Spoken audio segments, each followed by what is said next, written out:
স্বপ্ন দেখতে আমরা সবাই ভালোবাসি, আর সেই স্বপ্ন যদি পূরণ হয় তাহলে কার না ভালো লাগে বলো।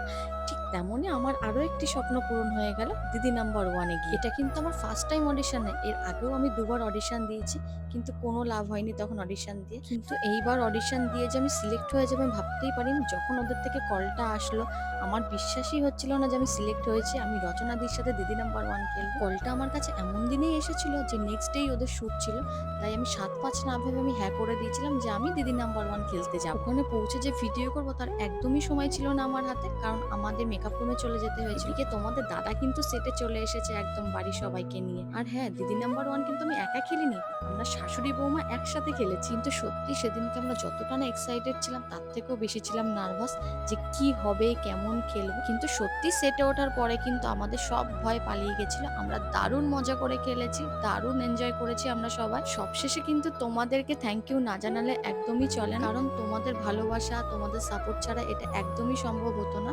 তোমরা আছো বলেই আমরা এগিয়ে যেতে পারছি। তোমাদের সকলকে অসংখ্য অসংখ্য ধন্যবাদ। এইভাবেই আমাদের সাথে থেকো আর এইভাবেই আমাদেরকে ভালোবাসা দিও। ভিডিওটা এতদিন করে দিচ্ছি তার কারণ হচ্ছে আমাদের রিভিল করা বারণ ছিল। তো এখন তোমাদের সবাইকে বলছি, তোমরা তো জেনেই গেছো আমি দিদি নাম্বার ওয়ানে এসেছি।